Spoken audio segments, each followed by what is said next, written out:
আজ বড় নিদানে পড়িয়া নাকি রহিলা কোথায় হাসিব জান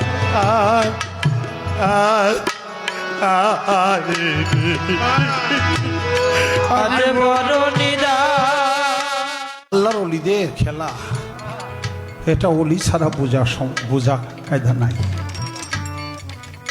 জালালউদ্দিন রবির ভিতরে যে এলেম ছিল,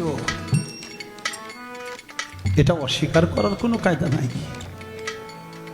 ওই এলেমটাকে চেঞ্জ করে ফালাইয়া দিয়া তারপরে মারফতের এলেম ঢুকাইছে, কারণ জায়গাটা ভালো, এই জন্যই তো শামসুস তাবরিজ জায়গায় রাখছে। বাজার মনসুর হাল্লাজের বিষয়টা তো আপনারা জানলেন। শরীরের চামড়া তুলে নিল, তাও পয়ানাল হক কাইটা কাইটা টুকরা করছে, 70 ভাগে ভাগ করছে, এখন 70 মুখেই কয়ানাল হক। পুরাই ছাই বানাই দিছে, তারপরে কয়ানাল হক পুরা ছাইটাও মরে না। কারণ যে ব্যক্তি দুনিয়া থাকতে মতো আন্তা কাবলু মতো, যে ব্যক্তি জিন্দা থাকতে মরে গেছে, তার আর পরে মরার কোনো ভয় থাকে না। আরে বাজান নিজামুদ্দিন আউলিয়া তার অনেক ভক্ত, আমাদের চিশতিয়া তরিকায় আমাদের খানদান খানওয়াদা নিজামুদ্দিন আউলিয়া থেকে নিজামিয়া, তাই আমাদের তরিকার নাম হলো চিশতিয়া নিজামিয়া। হাজার হাজার ভক্তবৃন্দ, তার মধ্যে একজন ভক্ত ছিল গান করে, তার নাম আমির খসরু। আরে আমির খসরু, আমরাও তো জনম্বরে গান করে গেলাম, আমরা শুধু যশ খ্যাতি আর টাকা অর্জন করলাম, মূলে তো আমরা আর কিছুই পেলাম না।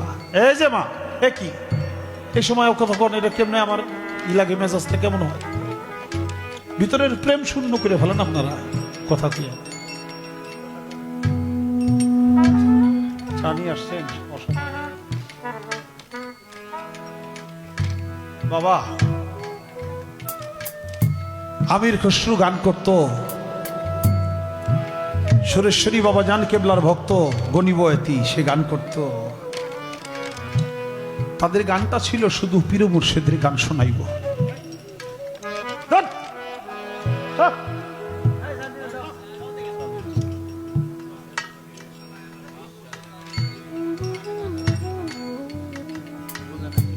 তাদের গানটা ছিল বাবা, গুরু ভাইরে বসতো, পীর মুর্শিদ বসবো, পীর মুর্শিদের গান শোনাইবো, আর হলো তার গুরু ভাই বোনদেরকে গান শোনাইব। এই গানের বিনিময়ে ভালোবাসা যদি কেউ কিছু দিত নিত, কিন্তু কোনো কন্ট্যাক্ট করে আমাকে মতো গান তারা গাইত না। আমরা এই জন্যই তো তাকে মতো হইতে পারলাম না। বাজান একদিন নিজামুদ্দিন আউলিয়া জিজ্ঞেস করে ভক্তদেরকে, ভক্তরা আমার একটা কথার জবাব তোমরা দিতে পারো? বাবা বলেন, বলো তো বাবা, তোমরা আল্লাহর হুকুমটা কি, নবীর হুকুম কি, আর গুরুর হুকুম কি? কোনো ভক্তই কথা বলে না, পেছে বুঝে গেছে। বাবা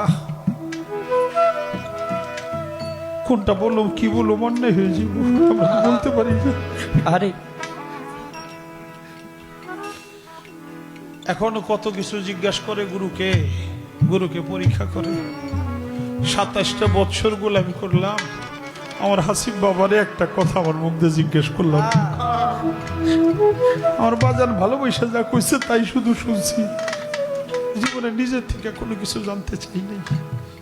কিন্তু বিষয়টা হলো কি, মনের ভিতরে কোনো প্রশ্ন জমা হইলে, ব্রেনের ভিতরে কোনো প্রশ্ন জমা হইলে প্রশ্ন বাজারে করুন লাগতো না, বাবা একা একাই কয়ে দিত কথা শুনে। আরে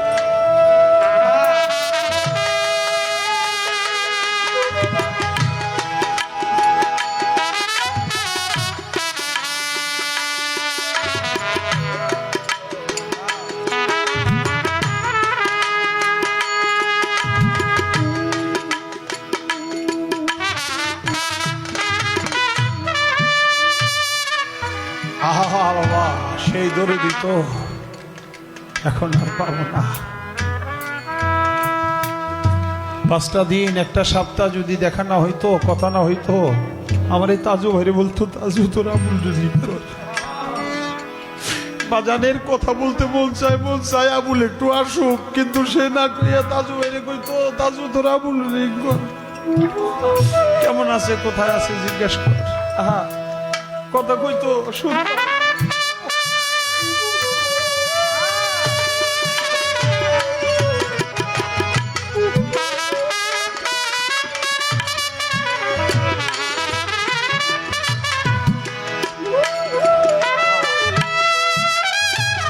পাখির মতো ফল দিয়ে চলে যেত, কিন্তু এখন আর কেউ কয় না তোর আবুল একটু রিং কর। বাজার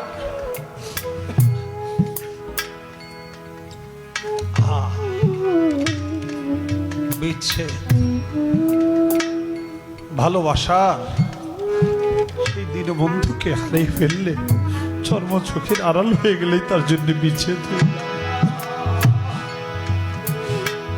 বিচ্ছেদ হলো বিরহ, গুরু হারানের যে ব্যথা, সেই ব্যথা হারানের বিরহ নিয়ে, বুকে ব্যথা নিয়ে কত তরিকার ভয়ে বসে রয়েছে। আজ বড় নিদানে পড়িয়া নাকি রহিলা কোথায় হাসির জান,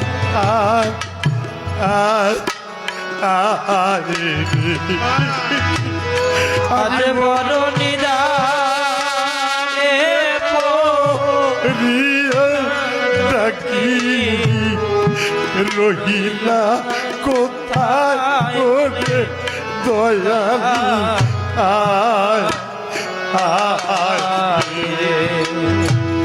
আজ বড় নিদানে পড়িয়া ডাকি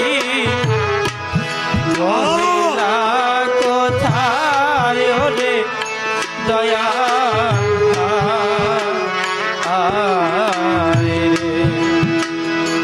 আজ বড় নিদানে পড়িয়া ডাকি রহিলা কোথায় রে হাসির টানা,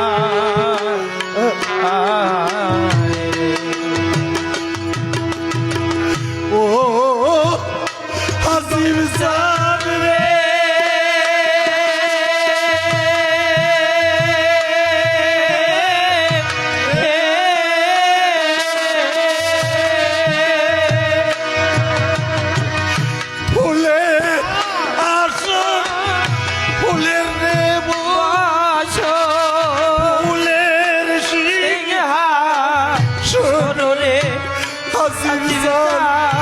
ফুলের সিংহাসন,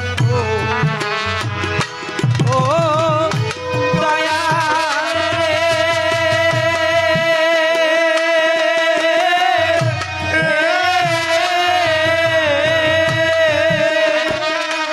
ওরে দয়া ফুলের আসন, ফুলের বসন, ফুলের সিংহাসন রে হাসির ফুলের সিংহাসন, ওরে বাজান তুমি শুনল রে,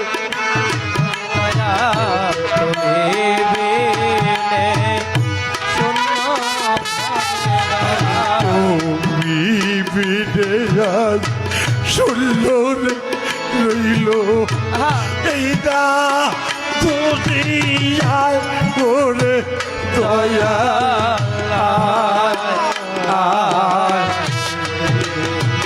আজ বড় নিদানে পড়িয়া ডাকি রহিলা কোথায় রে হাসি বাবা,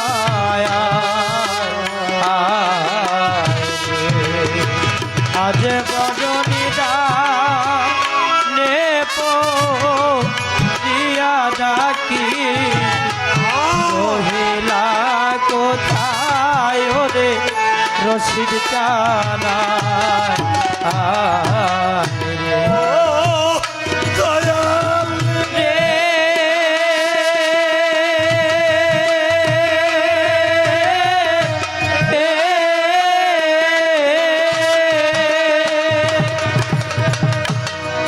তোমার নৌকা তোমার বইটা তুমি করো মাঝিরে আছিরটা তুমি করো মাঝি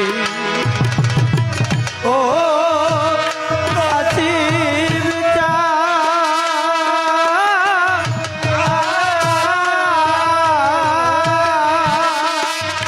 ওরে দয়াল তোমার নৌকা তোমার বইটা তুমি করে মাঝিরে দয়াল চা তুমি কর মাঝি ওরে তুমি নিজ গুণে না তরাইলে হাসিবটা নিজ গুণে না তরাইলে বাজার কেমনে হব পারো রে দয়ালা